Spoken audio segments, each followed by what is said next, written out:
enabled by making suitable amendments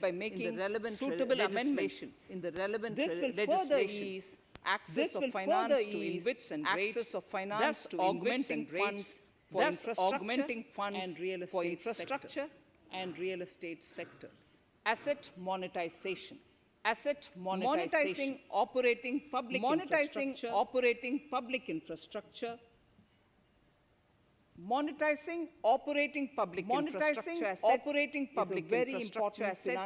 is a very important financing option for new infrastructure. A national monetization potential brownfield infrastructure. An asset monetization dashboard. For tracking the progress and to provide visibility and to provide visibility. Some implementation some implementation of monetization National Highways Authority, National Highways Authority and the PGCIL one that will attract international institutions and operations. 5 operated enterprise with an estimated enterprise value of 5,000 transferred to the NHA. Similarly, transmission asset value will be 7,000 to the PGCIL with railways will monetize dedicated freight corridors and maintenance for operations and maintenance. The next lot of airports will be monetization of operations and management. Other core infrastructure assets monetization rolled out under the asset monetization programs. NHAI operational transmissions, assets of transmission, assets of oil and gas pipelines, pipelines of India Limited, IOCL and HPCL, airports, Authority of India airports in Tier 2, other railway infrastructure assets, warehousing assets of CPSC, such as the Central Warehousing Corporation, such as the Central Warehousing Corporation, among others, and and sports stadiums. Sharp increase in capital budget. 2020-21. We had provided for 2 lakh for capital expenditure. It was our effort that in spite of resource crunch, that in spite of resource spend more on capital, we are likely to end this year at around this year at around 9 lakh crores, which I have provided in the RE of 2020-2021. For 21-22, I propose a sharp increase in capital expenditure, and thus have provided 5.54 lakh crores, which is 34% more than the B of 2020-2021. I have kept a sum of more than 44,000 in the budget crores of the Department of Economic Affairs to be provided for projects. To be provided for departments that show good progress in capital expenditure and are in need of further funds. Over and above this expenditure, we would also be providing more than 2 lakh crores to states and autonomous bodies for their capital expenditure. We will also work out specific mechanisms to spend more of the budget on creation of infrastructure.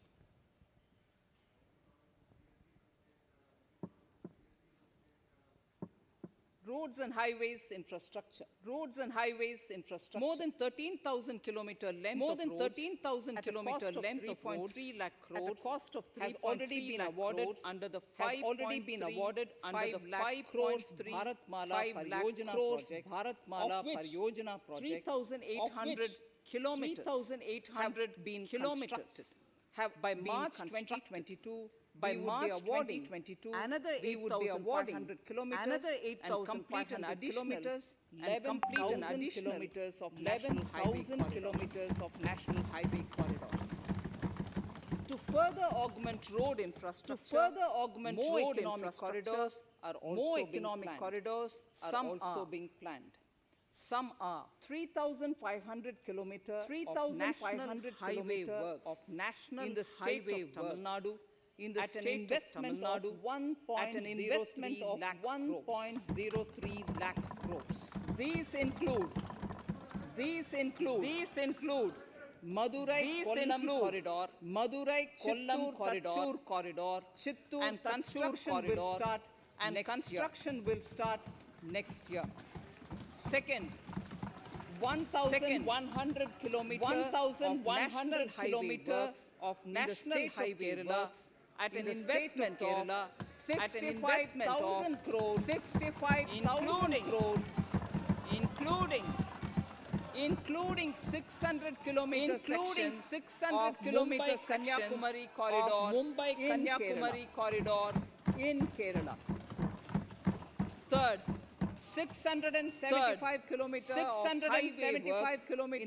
highway works in the state of West Bengal at a cost of 25,000 crores, upgradation of existing road, Kolkata-Siliguri.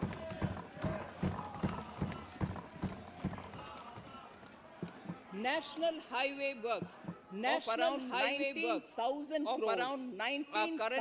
crores are currently in progress in the state of Assam. Further works of more than 34,000 crores covering more than 1,300 kilometers of national highways will be undertaken in the state in the coming 3 years. Some of the flagship corridors, other important projects, and other important considerable activity that would see considerable activity in 2021-22 to my speech. Are in Annexure 2 to my speech. I am also providing an enhanced outlay of 1,18,000 crores for Ministry of Road Transport and Highways, of which 1,08,230 crores, the highest ever provided. Railway infrastructure. Indian Railways have prepared a national rail plan for India. The plan is to create a future-ready railway system by bringing down the logistic costs for an industry. Is at the core of a strategy to enable. It is expected that Western dedicated freight corridor will be commissioned by June 2022. The following additional initiatives the Son-Nagar-Gomo section, 263 kilometers of Eastern dedicated freight corridor will be taken up in PPP mode in this year itself. Gomo-Dankuni section of 274.3 kilometers will be also taken up shortly succession. We will undertake future dedicated freight corridor projects, East Coast Corridor from Kharagpur to Vijayawada, East-West Corridor from Bhusaval to Kharagpur, from Dankuni to Kharagpur, and North-South Corridor from Itarsi to Vijayawada. Detailed project reports will be undertaken in the first phase. Broad gauge route kilometers. Referred to. Electrified is expected to reach 46,000 kilometers. 46,000 kilometers. 72% by end of 2021 from 41,548 RKMs on 1st October 2020. 100% electrification of broad gauge routes will be completed by December 2023. For passenger convenience, the following use. We will introduce The aesthetically designed LHB coach on tourist routes to give better travel experience to passengers. The safety measures undertaken in the past few years have further strengthened this effort. High-density network and highly utilized network routes of Indian Railways will be provided with an indigenously developed automatic train protection system train pollution due to human error. I'm providing a record sum of 1,10,055 crores, which for railways, which 1,07,100 crores is for capital expenditure only. Urban infrastructure. We will work towards raising the share of public transport in urban areas through expansion of metro rail networks and augmentation of city bus services. A new scheme will be launched at a cost of 18,000 crores to support augmentation of public bus transport services. The scheme will facilitate deployment of innovative PPP models to enable private sector players to finance, to acquire, to operate, and to maintain over 20,000 buses. The scheme will boost the automobile sector, provide fillip to economic growth, create employment opportunities for our youth, and enhance ease of mobility for urban residents. A total of 702 kilometers of conventional metro is operational, and another 1,016 kilometers of metro and RRTS is under construction in 27 cities. Two new technologies, that is Metro Light and Metro Neo, will be deployed to provide metro rail systems at much lesser cost with same experience, convenience, and safety in Tier 2 cities and peripheral areas of Tier 1 cities also. Central counterpart funding will be provided to Kochi Metro Railway Phase 2 of 11.5 kilometer at a cost of 1,957.05 crores. Chennai Metro Railway Phase 2 of 118.9 kilometers at a cost of 63,246 crores. Bengaluru Metro Railway Project Phase 2A and 2B of 58.19 kilometers at a cost of 14,788 crores. Nagpur Metro Rail Project Phase 2 and Nashik Metro at a cost of 5,976 crores and 2,092 crores respectively. Power infrastructure.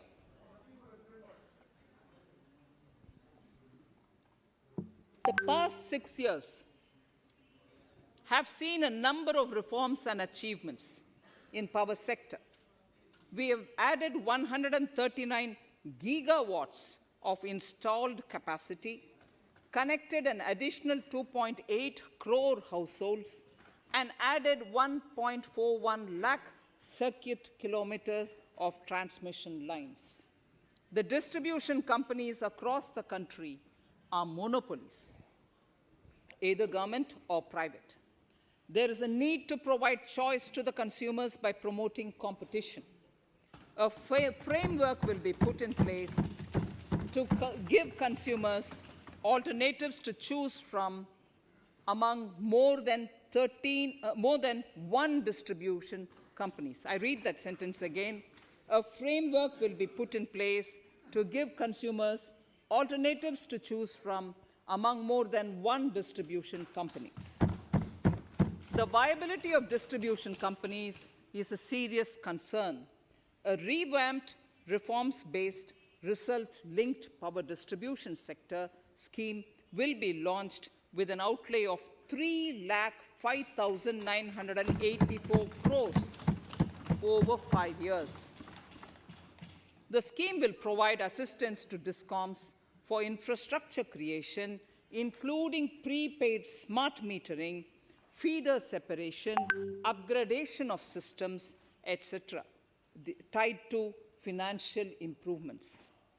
Prime Minister, while speaking at the third Reinvestment Conference in November 2020, had announced plans to launch a comprehensive national hydrogen energy mission.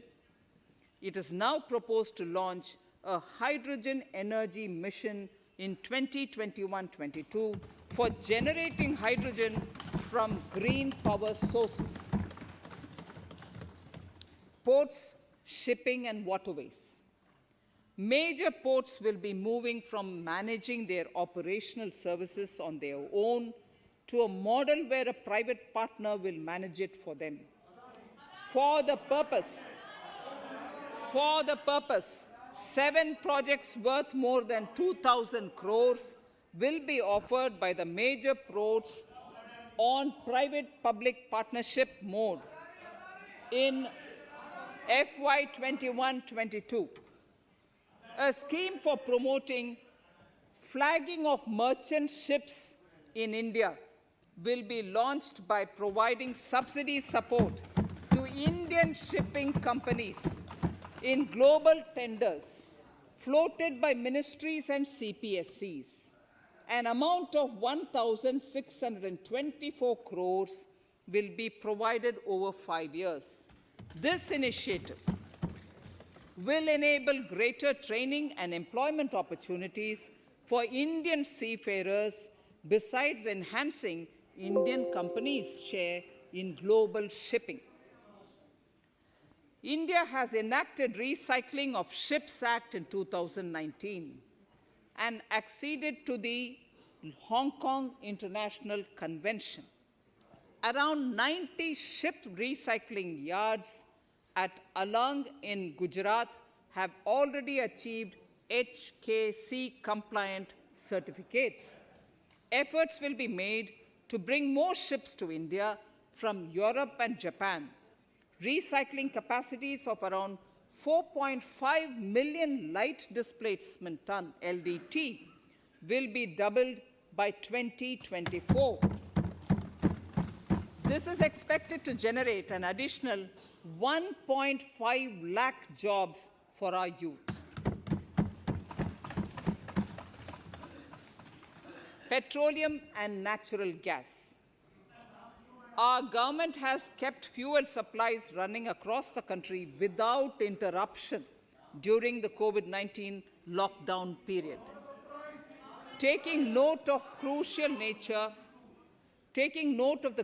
nature of the sector in people's lives, the following key initiatives are being announced. 1. Ujjwala scheme, which has benefited 8 crore households, will be extended to cover 1 crore more beneficiaries. We will add 100 more districts in next 3 years to the city gas distribution network. A gas pipeline project will be taken up in the Union Territory of Jammu and Kashmir. An independent gas transport system operator will be set up for facilitation and coordination of booking of common carrier capacity in all natural gas pipelines on a non-discriminatory open access basis. Financial capital.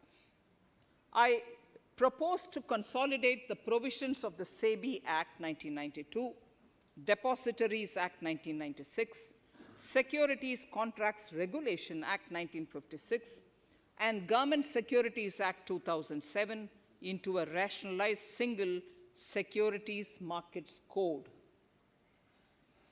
The government would support the development of a world-class fintech hub at the GIFT IFSC.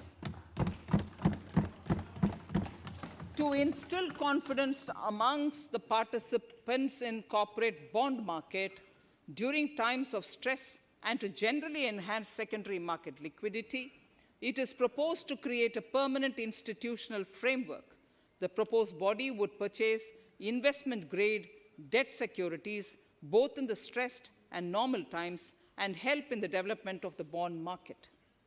In the budget 2018-19, government had announced its intent to establish a system of regulated gold exchanges in the country. For the purpose, SEBI will be notified as the regulator, and Warehousing Development and Regulatory Authority will be strengthened to set up a commodity market ecosystem arrangement, including vaulting, assaying, logistics, etc., in addition to warehousing. Towards investor protection, I propose to introduce an investor charter as a right of all financial investors across all financial products. To give a further boost to the non-conventional energy sector, I propose to provide additional capital infusion of 1,000 crores to Solar Energy Corporation of India and 1,500 crores to Indian Renewable Energy Development Agency. I propose to amend the Insurance Act 1938 to increase the permissible FDI limit from 49% to 74% in insurance companies and allow foreign ownership and control with safeguards. Under the new structure, the majority of directors on the board and key management persons would be resident Indians, with at least 50% of directors being independent directors and specified percentage of profits being retained as general reserve.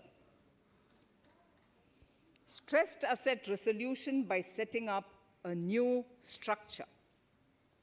The high level of provisioning by public sector banks of their stressed assets calls for a measure to clean up the bank books.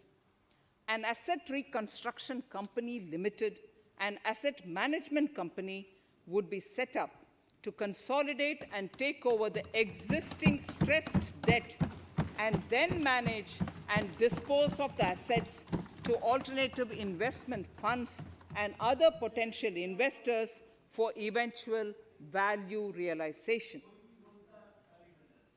Recapitalization of PSB.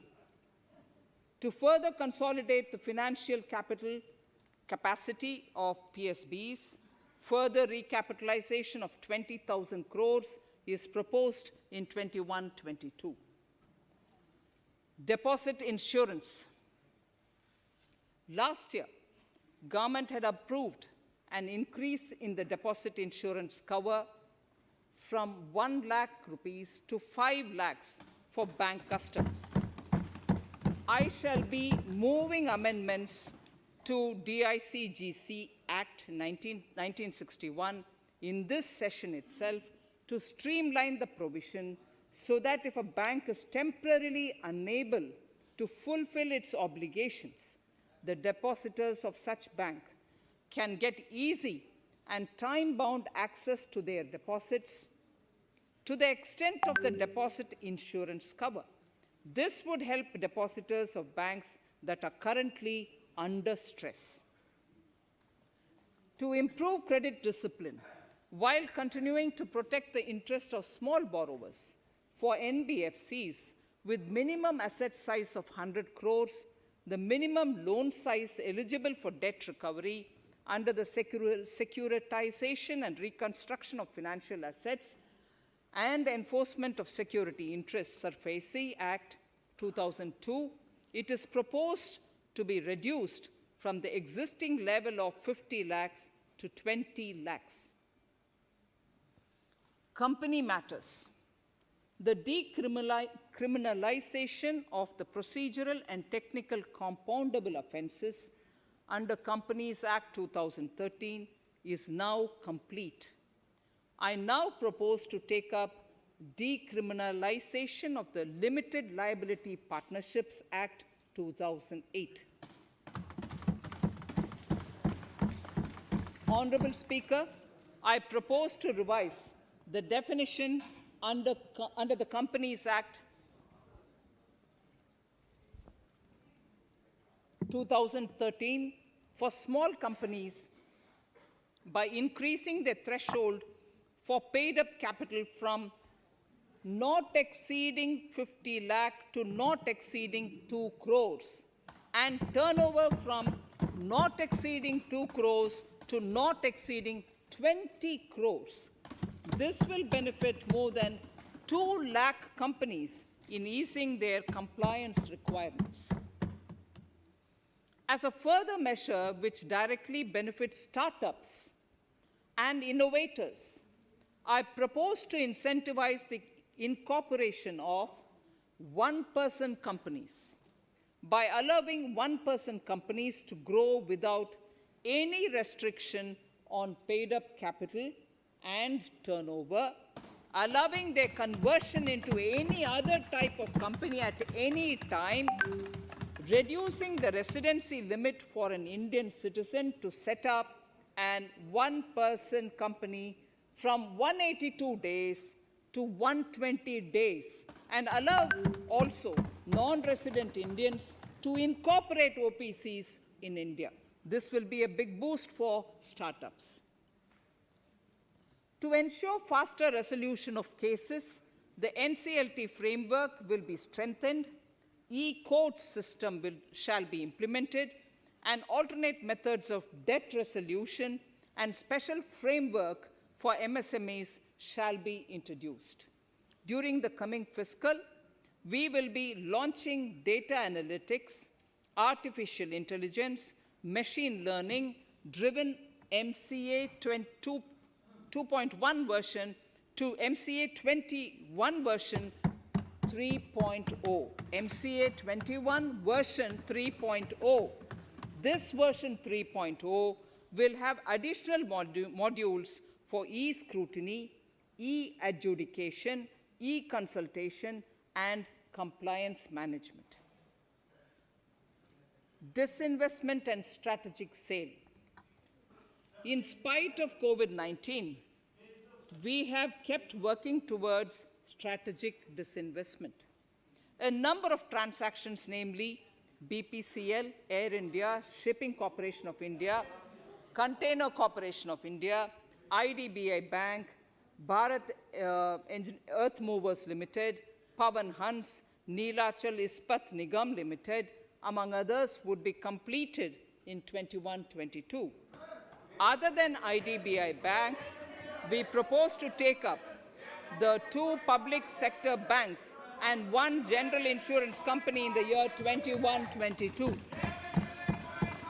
This would require legislative amendments, and I propose to introduce the amendments in this session itself. In 21-22, we would also bring the IPO of LIC, for which I am bringing the requisite amendments in this session itself. In the Atmanirbhar package, I had announced that we will come out with a policy of strategic disinvestment of public sector enterprises. I'm happy to inform the House that the government has the government has approved the said policy. The policy provides a clear roadmap for disinvestment in all non-strategic and strategic sectors.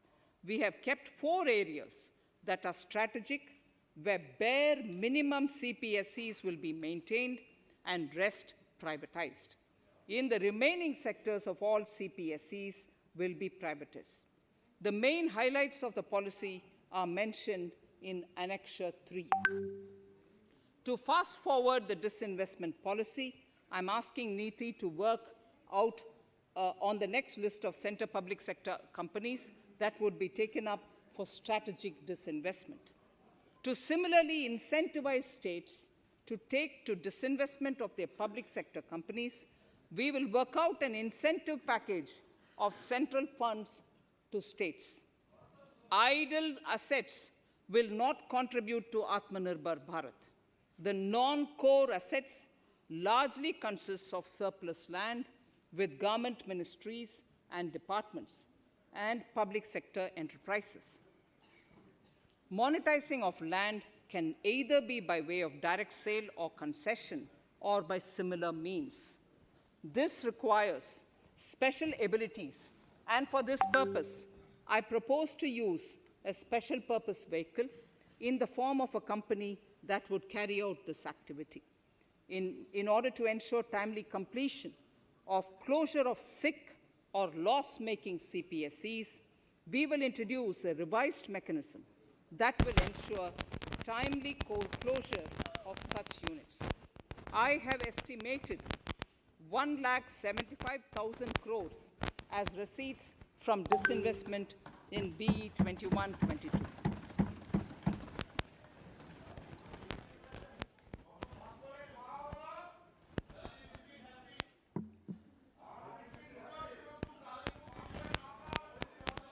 Government financial reforms. Under the Treasury single account, the TSA system, autonomous bodies directly draw funds from the government's account at the time of actual expenditure, saving interest costs. We will extend the TSA system for universal application from 21-22. On the recommendation of the 15th Finance Commission, we have undertaken a detailed exercise to rationalize and bring down the number of centrally sponsored schemes. This will enable consolidation of outlays for better impact. The government is committed to the development of multi-state cooperatives and will provide all support to them. To further streamline the ease of doing business for cooperatives, I propose to set up a separate administrative structure for them. So the third pillar of Atmanirbhar Bharat, inclusive development for aspirational India.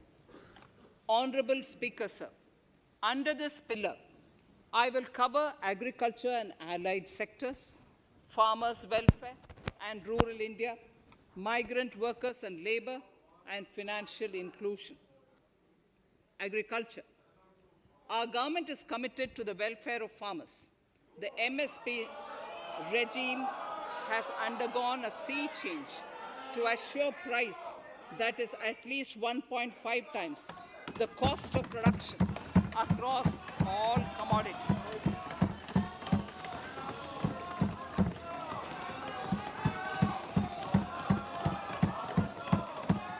The procurement has also continued to increase at a steady pace. This has resulted in increase in payment to farmers substantially.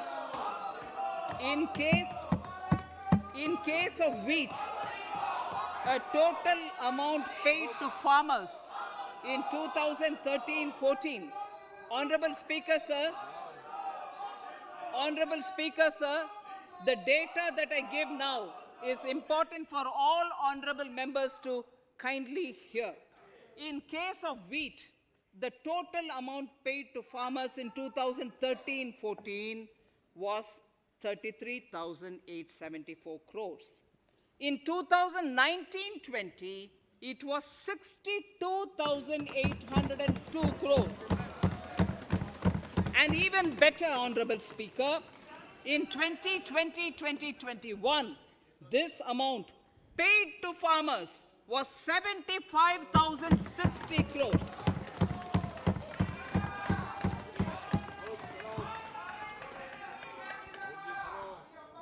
Honorable Speaker, again an important fact, the number of wheat growing farmers that were benefited increased in 2020-21 to 43.36 lakhs compared to 35.57 lakhs in 2019-20. That much of an increase within 1 year. For paddy, again an important data. For paddy, the amount paid in 2013-14 was 63,928 crores. In 2019-20, this increased to 1,41,930 crores. Even better, in 2020-2021, this is further, in 2020-21, this is further estimated, and I'm saying this is further estimated because the procurement is ongoing, and therefore I can't give you the final figure. This is further estimated to increase to 1,72,752 crores. The number of farmers benefited increased from 1.24 crores in 2019-20 to 1.54 crores in 2020-21. In the same way, Honorable Speaker, sir, in the case of pulses, the amount paid in 2013-14 was 236 crores. In 2019-20, this was increased to 8,285 crores. Now in 2021, it is at 10,530 crores. More than 40 times increase from 2013-14. The receipts to cotton farmers have seen a stupendous increase from 90 crores in 2013-14 to 25,974 crores in, I'm giving you data as of 27th January 2021, this is bound to increase. From 90 crores for cotton farmers in 2013-14 to 25,974 crores in 2021. All the details in complete narration is available in Annexure 4 to my speech. Early this year, Honorable Prime Minister had launched the Swamitwa scheme. Under this, a record of rights is being given to property owners in villages. Up till now, about 1.80 lakh property owners in 1,241 villages have been provided cards. I propose during 21-22 to extend this to cover all states and union territories. To provide adequate credit to our farmers, I have enhanced the agricultural credit target to 16.5 lakh crores in this year. We will focus on ensuring increased credit flow to animal husbandry, Pashupalan, dairy, and to Matsyakar, to the fisheries. We are enhancing the allocation to the Rural Infrastructure Development Fund from 30,000 crores to 40,000 crores. The Micro Irrigation Fund, with a corpus of 5,000 crores, has been created under NABARD. I propose to double it by augmenting it by another 5,000 crores. To boost value addition in agriculture and allied products and their exports, the scope of Operation Green Scheme that is presently applicable to only tomatoes, onions, and potatoes will be enlarged to include 22 perishable crops. Around 1.68 lakh crore farmers, around 1.68 crore farmers are registered, and 1.14 lakh crores of rupees trade value has been carried out through e-NAMs, the National Agricultural Market. Keeping in view the transparency and the competitiveness that e-NAM has brought into the agricultural market, 1,000 more mandis will be integrated with e-NAM.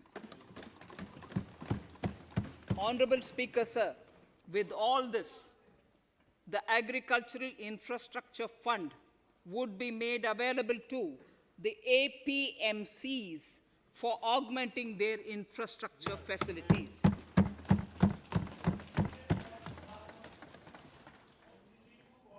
Fisheries.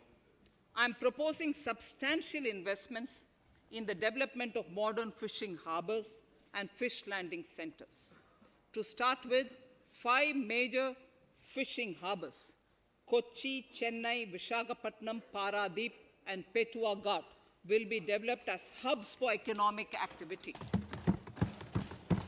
We will also develop inland fishing harbors and fish landing centers along the banks of rivers and waterways. Seaweed farming is an emerging sector with potential to transform the lives of coastal communities. It will provide large-scale employment and additional incomes. To promote seaweed farming and cultivation, I propose a multi-purpose seaweed park to be established in Tamil Nadu. Migrant workers and laborers.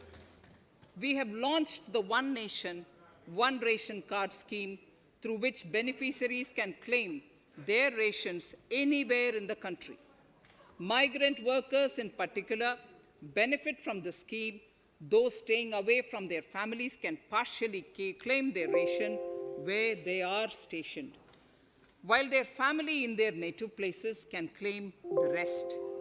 I'm happy to inform you that One Nation, One Ration Card plan is under implementation by 32 states and union territories,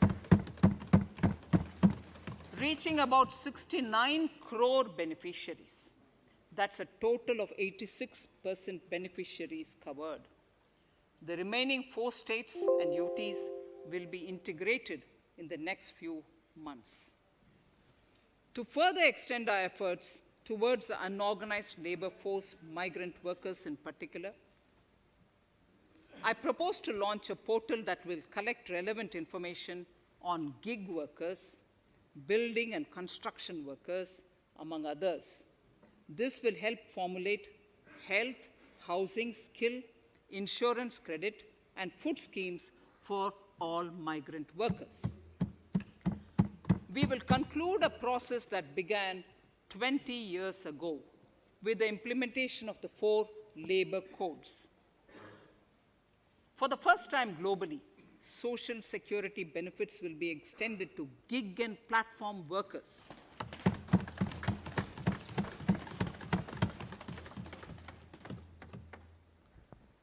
Minimum wages will apply to all categories of workers, and they will all be covered by the Employees State Insurance Corporation. Women will be allowed to work in all categories and also in the night shifts with adequate protection.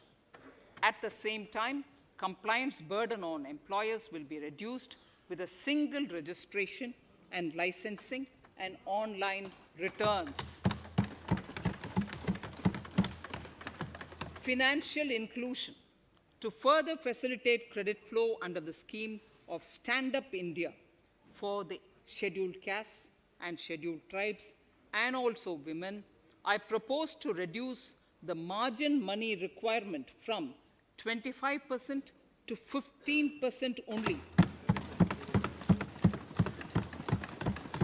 and to also include loans for activities in allied sectors in allied activities in agriculture.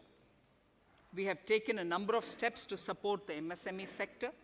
In this budget, I have provided 15,700 crores to this sector, more than double of the last year's BE. Honorable Speaker, sir, I now go to the 4th pillar, reinvigorating human capital. The national education policy announced recently has had good reception.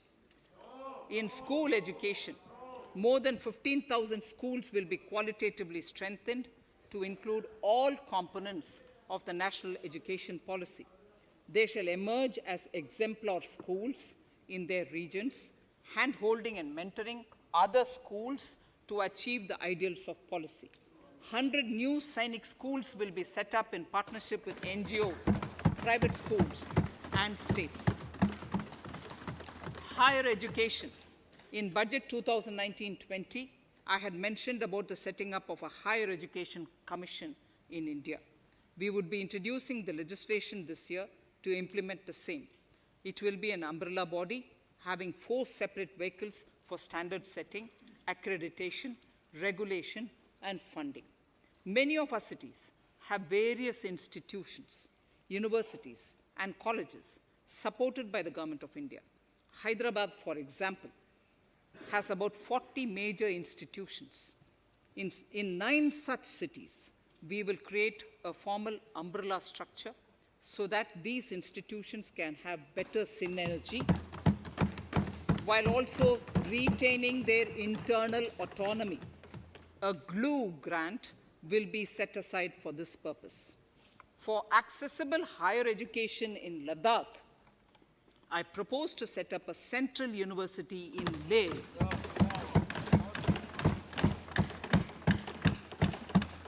The other important projects to be taken up as a part of the NEP are listed in Annexure 5.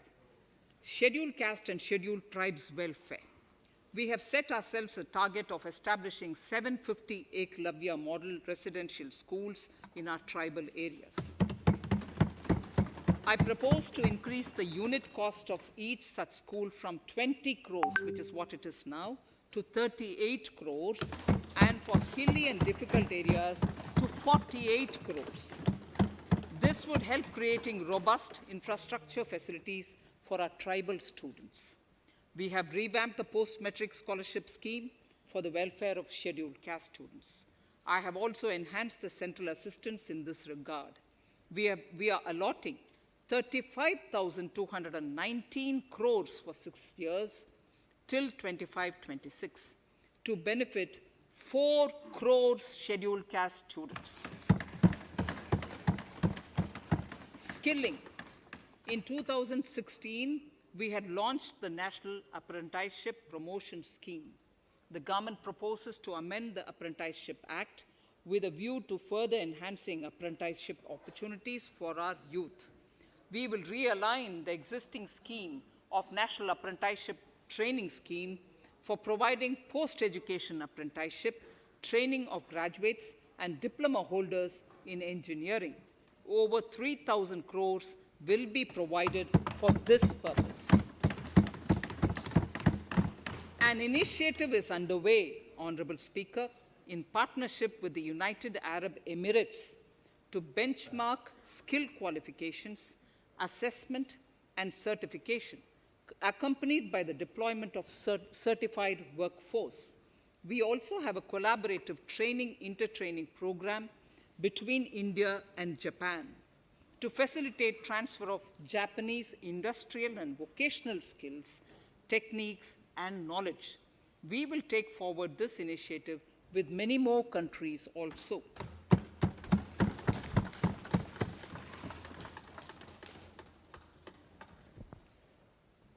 Innovation and R&D. In my budget speech of 2019, I had announced the National Research Foundation. We have now worked out the modalities, and the NRF outlay will be of 50,000 crores over 5 years. It will ensure that the overall research ecosystem in the country is strengthened with focus on identified national priority thrust areas. There has been a manifold increase in digital payments in the recent past. To give a further boost to digital transactions, I earmarked 1,500 crores for a proposed scheme that will provide financial incentive to promote digital mode of payment. We will undertake a new initiative, National Language Translation Mission. This will enable the wealth of governance and policy-related knowledge on the internet being made available in major Indian languages. The new Space India Limited, a PSU, under the Department of Space, will execute the PSLV CS-51 launch, carrying the Amazonia satellite from Brazil, along with a few smaller Indian satellites. As part of the Gaganyaan mission activities, 4 Indian astronauts are being trained on generic spaceflight aspects in Russia. The first unmanned launch is slated for December 2021. Our oceans are a storehouse of living and non-living resources. To better understand this realm, we will launch a deep ocean mission with a budget outlay of more than 4,000 crores over 5 years. This mission will cover deep ocean survey exploration and projects for the conservation of deep sea biodiversity. I come to the sixth pillar, Honorable Speaker, minimum government, maximum governance. Honorable Speaker, sir, this is the last of the 6 pillars. This will outline plans for reforms in one of our core principles of minimum government, maximum governance. We have taken a number of steps to bring reforms in tribunals in the last few years for speedy delivery of justice. Continuing with the reforms process, I now propose to take further measures to rationalize the functioning of tribunals. We have introduced the National Commission for Allied Healthcare Professionals Bill in Parliament. National Commission for Allied Healthcare Professionals Bill in the Parliament, with a view to ensure transparent and efficient regulation of 56 allied healthcare professionals. Additionally, to bring about transparency, efficiency, and governance reforms in the nursing profession, the National Nursing and Midwifery Commission Bill will be introduced by the government for passing. To have ease of doing business for those who deal with government or CPSEs and carry out contracts, I propose to set up a conciliation mechanism and mandate its use for quick resolution of contractual disputes. This will instill confidence in private investors and contractors. Honorable Speaker, sir, the forthcoming census could be the first digital census in the history of India.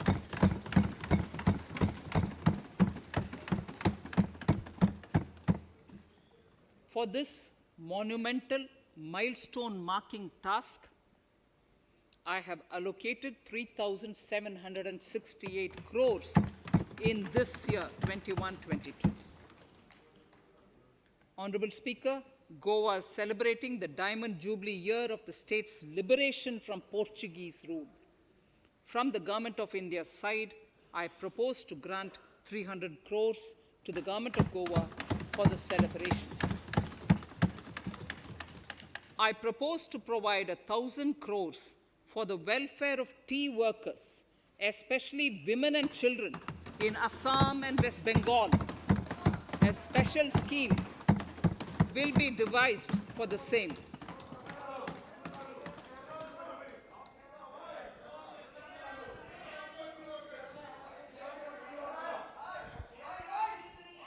Fiscal position.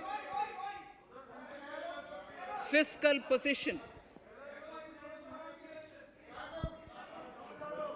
In these last few paragraphs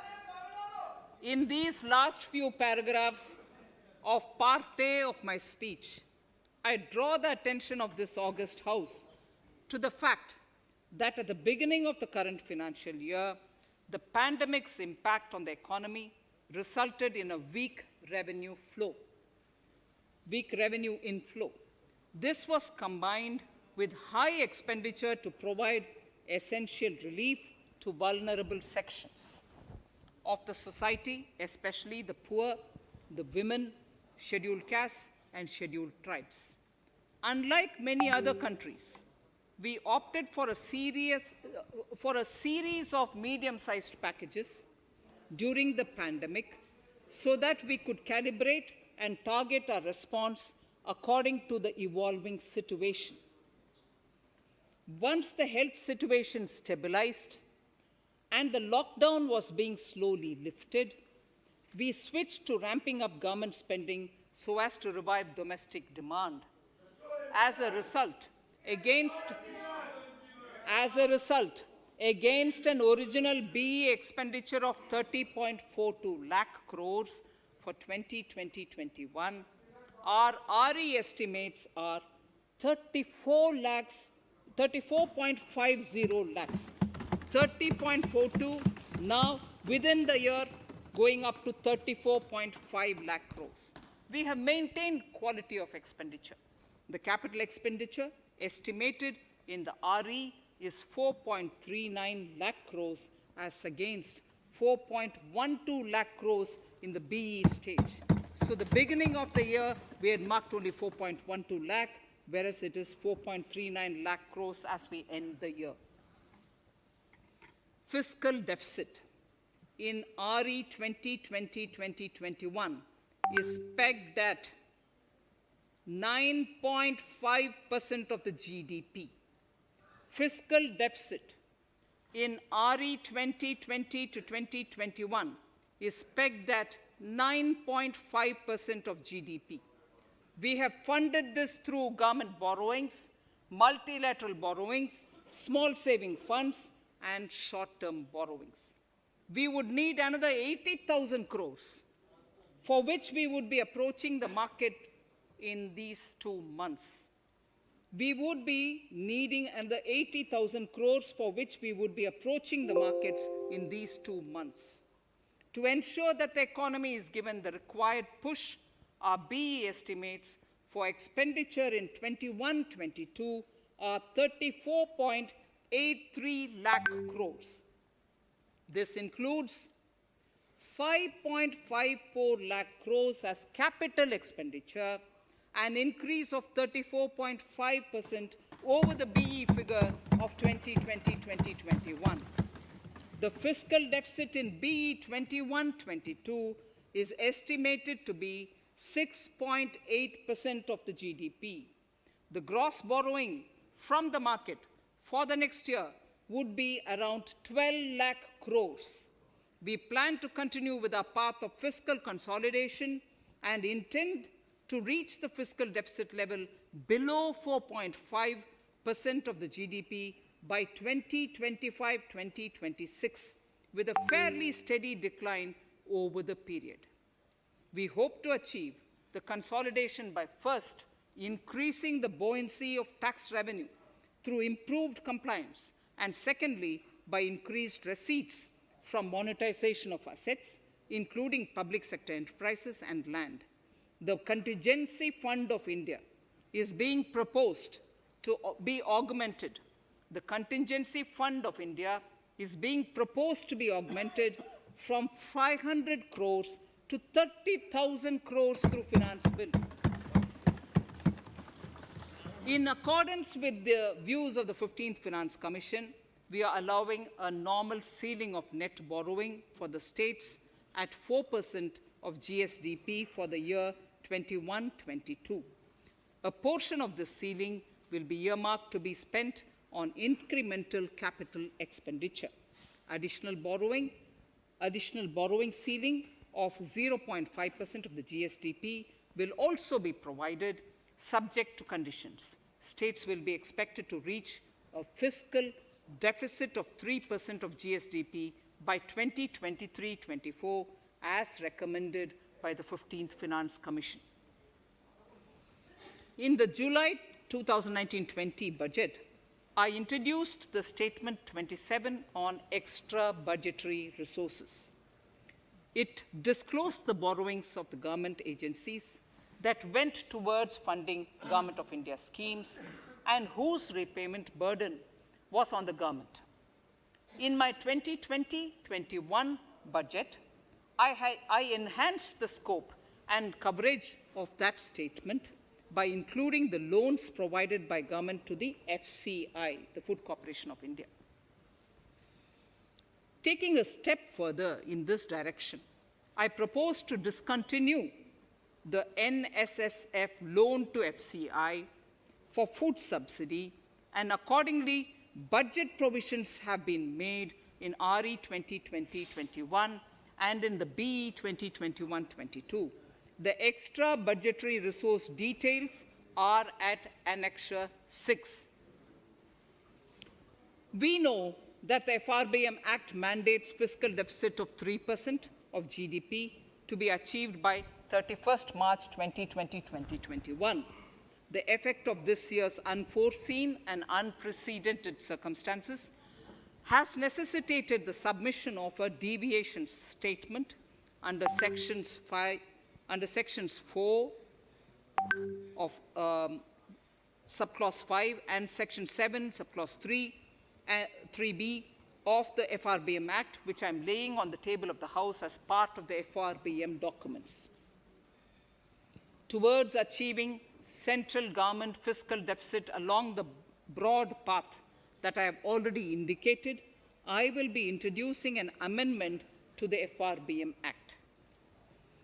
Honorable Speaker, on the 9th of December 2020, the 15th Finance Commission submitted its final report covering the period 2021 to 2026 to the Rashtrapati Ji.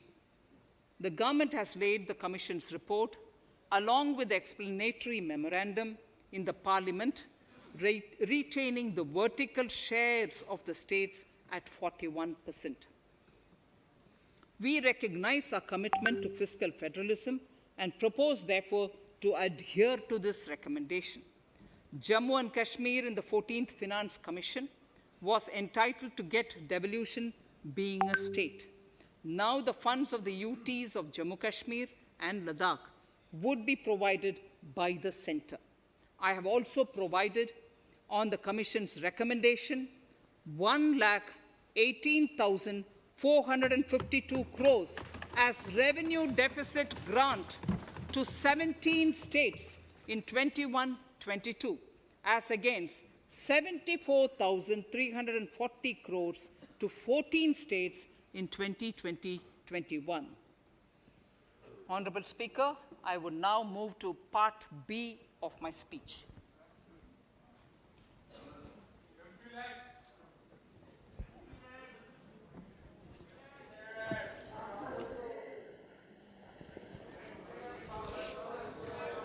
Honorable Speaker, the world is facing a serious challenge of the pandemic and its aftershock.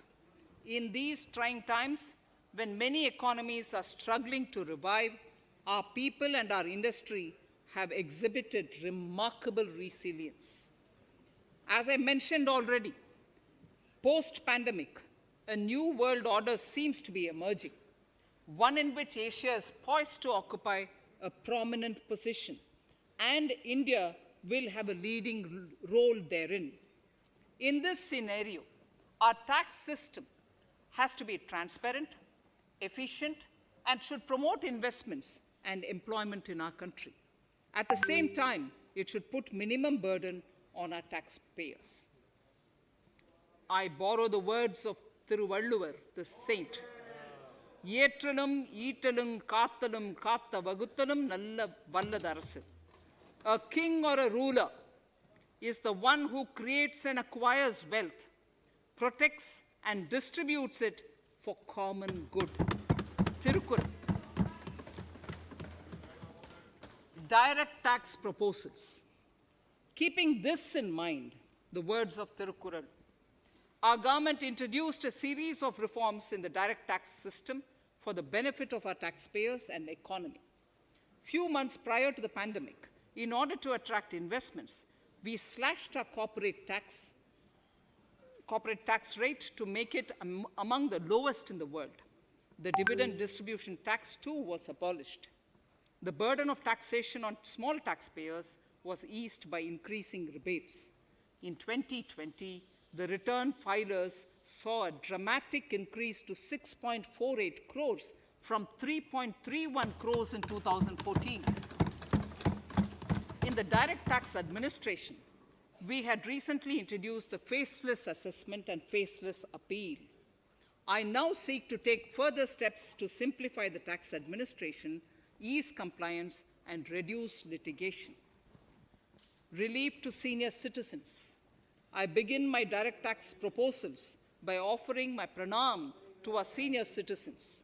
Many of them, despite having foregone several basic necessities of their own, have strived to build our nation. Now, in the 75th year of independence of our country, when we continue our endeavor with renewed vigor, we shall reduce compliance burden on our senior citizens who are 75 years of age and above. For senior citizens who only have pension and interest income. I propose exemption from filing their income tax returns.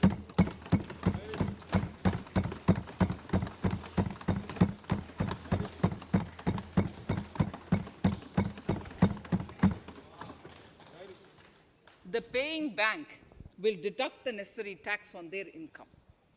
Reduction in time for income tax proceedings. This is a very key announcement, if you ask me. Honorable Speaker, presently an assessment can be reopened up to 6 years and in serious tax fraud cases for up to 10 years. As a result, taxpayers have to remain under uncertainty for a very long time. I therefore propose to reduce this time limit for reopening of assessments to 3 years from the present 6 years.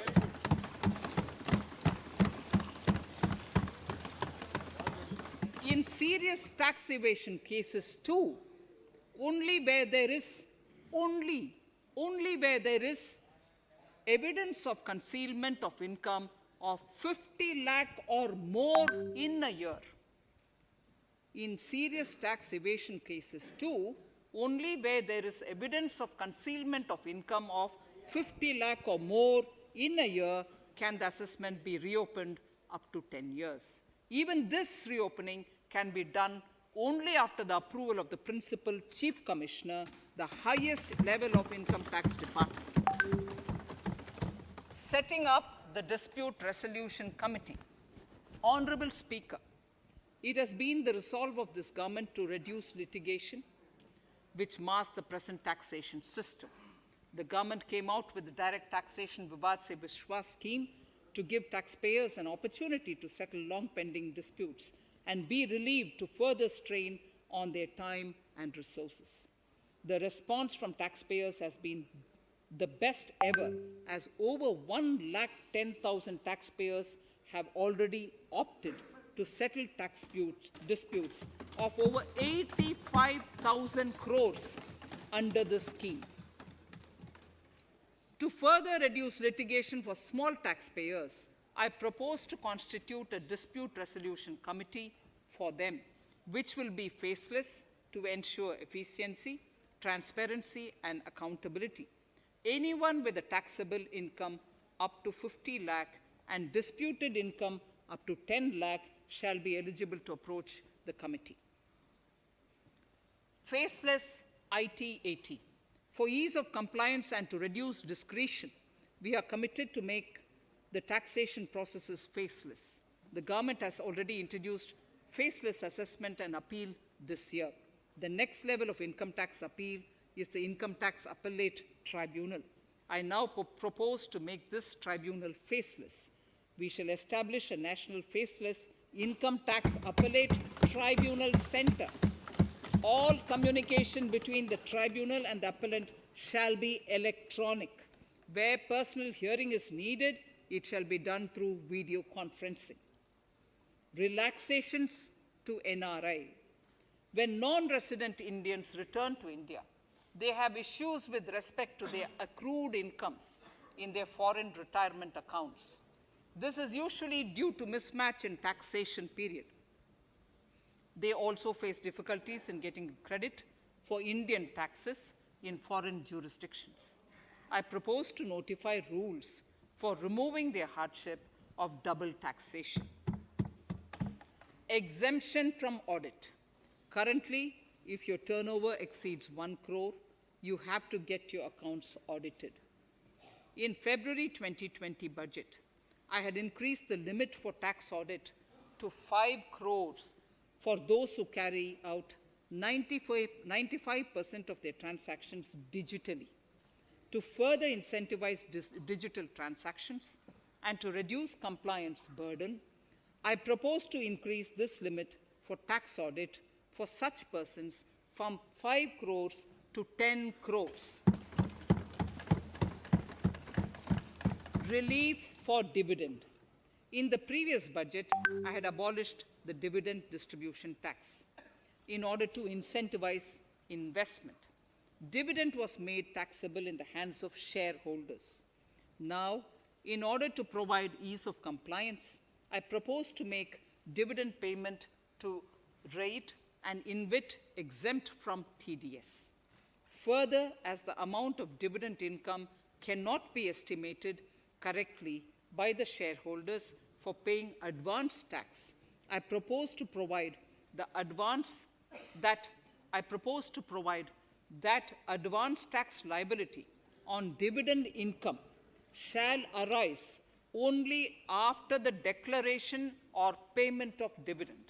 Also, for the foreign portfolio investors, I propose to enable deduction of tax on dividend income at lower treaty rate. Attracting foreign investment into infrastructure sector. In the last budget, for attracting foreign investment in the infrastructure sector, we had granted 100% tax exemption, subject to certain conditions, to foreign sovereign wealth funds and pension funds on their income from investment in Indian infrastructure. We have noticed that few of such funds are facing difficulties in meeting some of the conditions. In order to ensure that a large number of funds invest in India, I propose to relax some of these conditions relating to prohibition on private funding, restriction on commercial activities, and direct investment in infrastructure. In order to allow funding of infrastructure by issue of zero-coupon bonds, I propose to make notified infrastructure debt funds eligible to raise funds by issuing tax-efficient zero-coupon bonds. Affordable housing.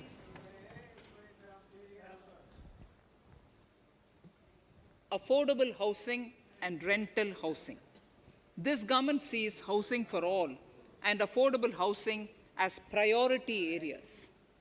In July 2019 budget, I provided an additional deduction of interest amounting to 1.5 lakh for loan taken to purchase an affordable house. I propose to extend the eligibility of this condition by 1 more year to 31st March 2022. The additional deduction of 1.5 lakh shall therefore be available for loans taken up to 31st March 2022 for the purchase of affordable houses. Further, to keep up the supply of affordable houses, I propose that the affordable housing projects can avail a tax holiday for 1 more year till 31st March 2022. These are available now for projects also. We are committed to promote supply of affordable rental housing for migrant workers. For this, I propose to allow tax exemption for notified affordable rental housing projects. Tax incentives to IFSC. As I mentioned in Part A of this speech, the government is committed to making the International Financial Services Center in GIFT City a global financial hub. In addition to the tax incentives already provided, I propose to include, among others, tax holiday for capital gains for aircraft leasing companies, tax exemption for aircraft lease rentals paid to foreign lessors, tax incentive for relocating foreign funds in the IFSC, and to allow tax exemption to the investment division of foreign banks located in the IFSC. Pre-filling of returns. Honorable Speaker, in order to ease compliance for the taxpayer, details of salary income, tax payments, TDS, etc., already come pre-filled in income tax returns. To further ease filing of returns, details of capital gains from listed securities, dividend income, and interest from banks, post office, etc., will also be now pre-filled. Relief to small trusts. We hope to reduce compliance burden on small charitable trusts running educational institutions and hospitals. So far, there is a blanket exemption to such entities whose annual receipt does not exceed 1 crore of rupees. I now propose to increase this amount to 5 crores. Labor welfare. We have noticed that some employers deduct the contribution of employees toward provident funds, superannuation funds, and other social security funds, but do not deposit these contributions within the specified time. For these employees, this means a loss of interest or income. In cases where an employer later becomes financially unviable, non-deposit results in a permanent loss for the employees.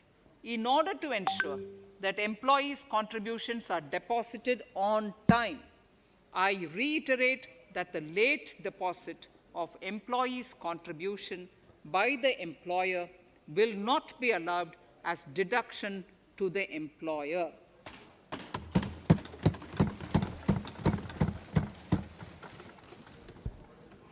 Incentives for startups.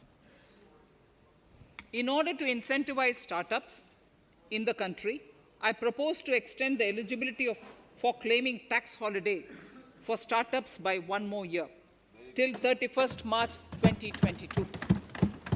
Further, in order to incentivize funding for the startups, I propose to extend the capital gains exemption for investment in startups by 1 more year till 31st March 2022. Sir, I now come to indirect tax proposals. GST. Before I come to my indirect tax proposals, I would like to appraise the House on GST. The GST is now 4 years old, and we have taken several measures to further simplify it. Some of the measures include nil return through SMS, quarterly return and monthly payment for small taxpayers, electronic invoice system, validated input tax statements, pre-filled editable GST return, and staggering of returns filing. The capacity of GST and system has also been enhanced. We have also deployed deep analytics and artificial intelligence to identify tax evaders and fake billers and launched special drives against them. The results speak for themselves. We have made record collections in the last few months. The GST Council has painstakingly thrashed out thorny issues. As chairperson to the Council, I want to assure this House that we shall take every possible measure to smoothen the GST further and to remove anomalies such as inverted duty structure. Custom duty rationalization. Our custom duty policy should have the twin objective of promoting domestic manufacturing and helping India get on to global value chain and export better. The thrust now has to be on easy access to raw materials and exports of value-added products. Towards this, last year, we started overhauling the customs duty structure, eliminating 80 outdated exemptions. I also thank everyone who responded overwhelmingly to a crowdsourcing call for suggestions on this revamp. I now propose to review more than 400 old exemptions this year. I repeat, I now propose to review more than 400 old exemptions this year. We will conduct this through extensive consultations, and from 1st October 2021, we will put in place a revised customs duty structure free of distortions. I also propose that any new customs duty exemptions, therefore, henceforth will have validity up to 31st March, following 2 years from the date of the issue. Electronic and mobile phone industry. Domestic electronic manufacturing has grown rapidly. We are now exporting items like mobiles and chargers, For greater domestic value addition, we are withdrawing a few exemptions on part of chargers and sub-parts of mobiles. Further, some parts of mobiles will move from nil rate to a moderate 2.5%. Iron and steel. MSMEs and other user industries have been severely hit by a recent sharp rise in iron and steel prices. Therefore, we are reducing customs duty uniformly to 7.5% on semis, flats, and long products of non-alloy, alloy, and stainless steels. To provide relief to metal recyclers, mostly MSMEs, I am exempting duty on steel scrap for a period up to 31st March 2022. Further, I am also revoking ADD and CVD on certain steel products. Also, to provide relief to copper recyclers, I am reducing duty on copper scrap from 5% to 2.5%. Textiles. The textile sector generates employment and contributes significantly to the economy. There is a need to rationalize duties on raw material inputs to man-made textiles. We are now bringing nylon chain on par with polyester and other man-made fibers. We are uniformly reducing the BCD rates on caprolactam, nylon chips, nylon fiber, and yarn to 5%. This will help the textile industry, MSMEs, and also overall exports. Chemicals. We have calibrated customs duty rates on chemicals to encourage domestic value addition and to remove inversions. Apart from other items, we are reducing customs duty on naphtha to 2.5% to correct inversion.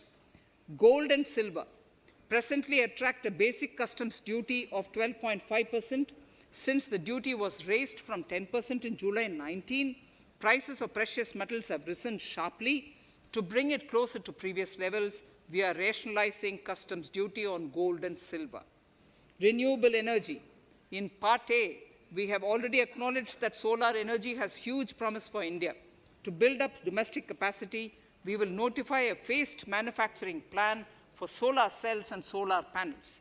At present, to encourage domestic production, we are raising duty on solar inverters from 5% to 20% and on solar lanterns from 5% to 15%. Capital equipment and auto parts. There is immense potential in manufacturing heavy capital equipment domestically. We will comprehensively review the rate structure in due course. However, we are revising duty rates on certain items immediately. We propose to withdraw exemptions on tunnel boring machine. It will attract a customs duty of 7.5% and its parts a duty of 2.5%. We are raising customs duty on certain auto parts to 15% to bring them on par with general rate on auto parts. MSME products. We are proposing certain changes to benefit MSMEs. We are increasing duty from 10 to 15% on steel screws and plastic builder wares. On prawn feed, we increase it from 5 to 15%. We are rationalizing exemption on import of duty-free items as an incentive to exporters of garments, leather, and handicraft items. Almost all of these items are made domestically by our MSMEs. We are withdrawing exemption on imports of certain kinds of leathers as they are domestically produced in good quantity and quality, mostly by MSMEs. We are also raising customs duty on finished synthetic gemstones to encourage domestic processing. Agriculture products to benefit farmers. We are raising customs duty on cotton from nil to 10%, on raw silk and silk yarn from 10 to 15%. We are also withdrawing end-use-based concession on denatured ethyl alcohol. Currently, rates are being uniformly calibrated to 15% on items like maize, bran, rice bran, oil cake, and animal feed additives. There is an immediate need to improve agricultural infrastructure so that we produce more while also conserving and processing agricultural output efficiently. This will ensure enhanced remuneration for our farmers. To earmark resources for this purpose, I propose an agricultural infrastructure and development cess on a small number of items. However, while applying this cess, we have taken care not to put additional burden on consumers on most items. Rationalization of procedures and easing of compliance. For their judicious application, we propose certain changes in the provisioning related to ADD, anti-dumping duty, and CVD, countervailing duty levies. To complete customs investigation, we are prescribing definite timelines. In 2020, we rolled out the Turant Customs Initiative, which brought in faceless, paperless, and contactless customs measures. With effect from September 2020, we have implemented a new procedure for administration of rules of origin. This has helped in putting a check on misuse of FTAs. The specific details of direct and indirect tax changes proposed are listed in the annexure to my speech.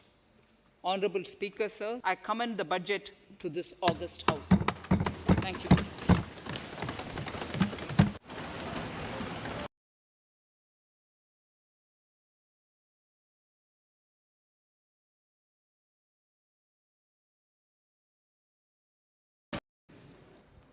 Sorry, I don't have it with me. Sir, I wish to place on table the 15th Finance Commission report.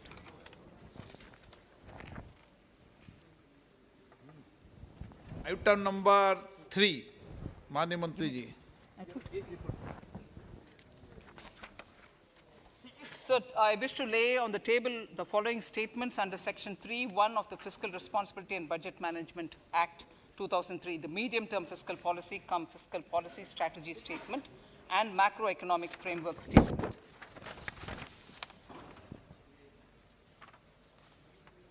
Item number 4.